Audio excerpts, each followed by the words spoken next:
नमस्कार साथियों, मैं अनीता श्रीवास्तव आपका हार्दिक अभिनंदन करती हूँ।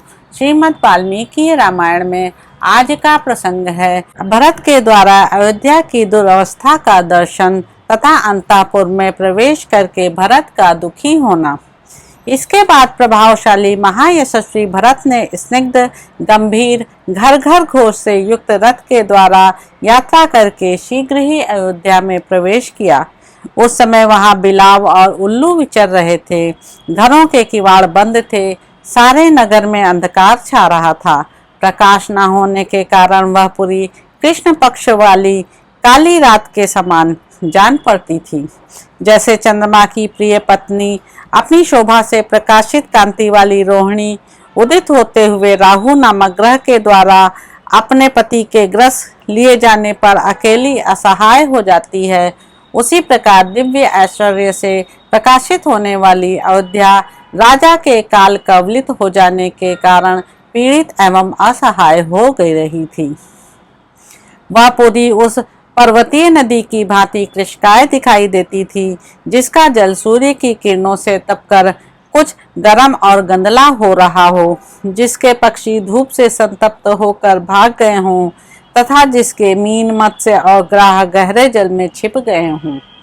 जो अयोध्या पहले धूम रहित सुनहरी कांति वाली प्रज्वलित अग्निशिखा के समान प्रकाशित होती थी, वही श्री राम वनवास के बाद हवनीय दुख से सींची गई अग्नि की ज्वाला के समान बुझकर विलीन सी हो गई है। उस समय अयोध्या महासमर में संकटग्रस्त हुई उस सेना के समान प्रतीत होती थी, जिसके कवच कटकर गिर गए हों, हाथी घोड़े रथ और ध्वजा छिन्न भिन्न हो गए हों और मुख्य मुख्य वीर मार डाले गए हों।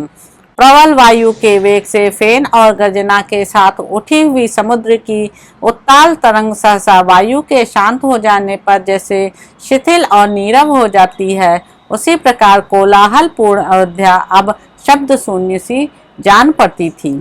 यज्ञ काल समाप्त होने पर स्फय आदि यज्ञ संबंधी आयुधों तथा श्रेष्ठ याजकों से सुनी हुई वेदी जैसे मंत्रोच्चारण की ध्वनि से रहित हो जाती है, उसी प्रकार अयोध्या सुनसान दिखाई देती थी।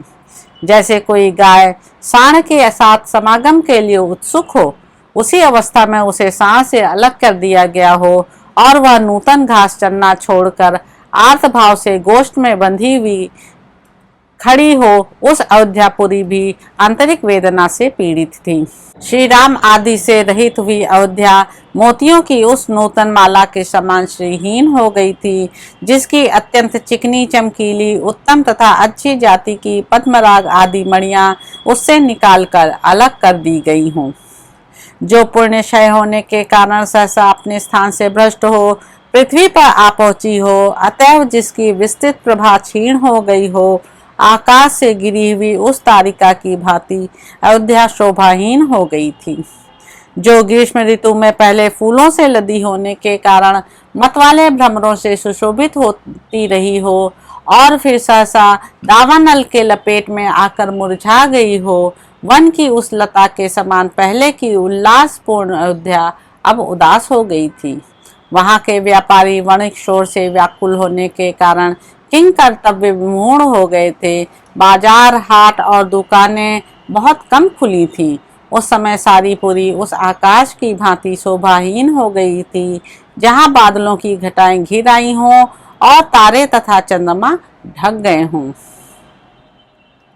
वह नगरी उस उजड़ी हुई पान भूमि के समान श्रीहीन दिखाई देती थी, जिसकी सफाई न की गई हो, जहां मधु से खाली टूटी फूटी प्यालियां पड़ी हों और जहां के पीने वाले भी नष्ट हो गए हों।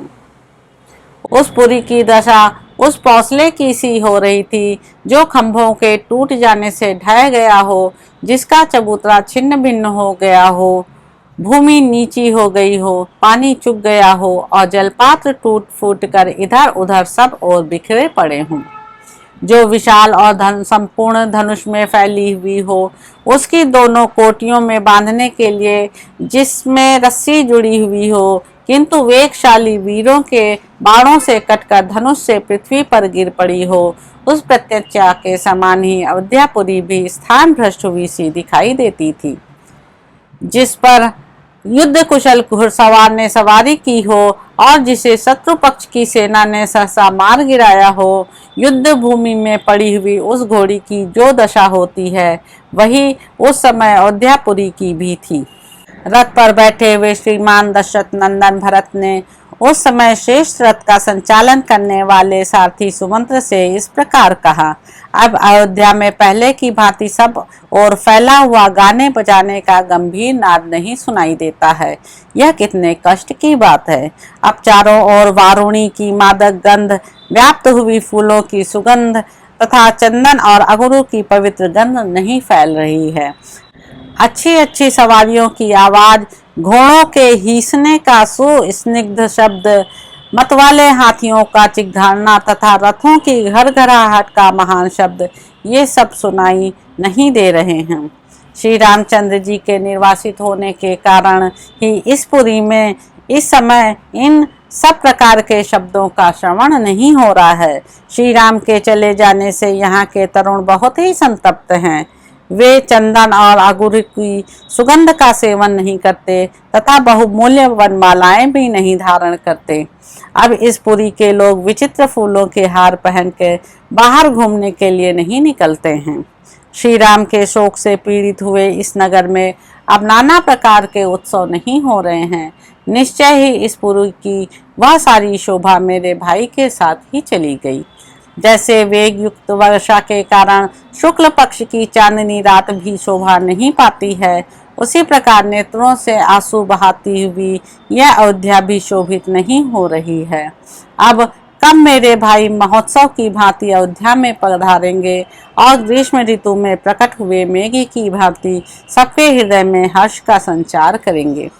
अब अयोध्या की बड़ी बड़ी सड़कें हर्ष से उछलकर चलते हुए मनोहर वेशधारी तरुणों के शुभागमन से शोभा नहीं पा रही हैं। इस प्रकार साथी के साथ बातचीत करते हुए दुखी भरत उस समय सिंह से रहित गुफा की भांति राजा दशरथ से हीन पिता के निवास स्थान राजमहल में गए। जैसे सूर्य के छिप जाने से दिन की शोभा नष्ट हो जाती है और देवता शोक करने लगते हैं, उसी प्रकार उस समय वह अंतःपुर शोभाहीन हो गया था और वहां के लोग शोक मग्न थे। उसे सब ओर से स्वच्छता और सजावट से हीन देख भरत धैर्यवान होने पर भी अत्यंत दुखी हो आंसू बहाने लगे। तो इस प्रकार साथियों, अयोध्या कांड में निहित 114वां सर्ग यहाँ पर समाप्त होता है। इसके अगले अंक में आप जानेंगे कि भरत का नंदीग्राम में जाकर श्री राम की चरण पादुकाओं को राज्य पर अभिषिक्त करके उन्हें निवेदन पूर्वक राज्य का सब कार्य करना। अब आपसे अगले अंक में मुलाकात होगी साथियों। मेरे चैनल को लाइक करें, शेयर करें, सब्सक्राइब करें। धन्यवाद साथियों।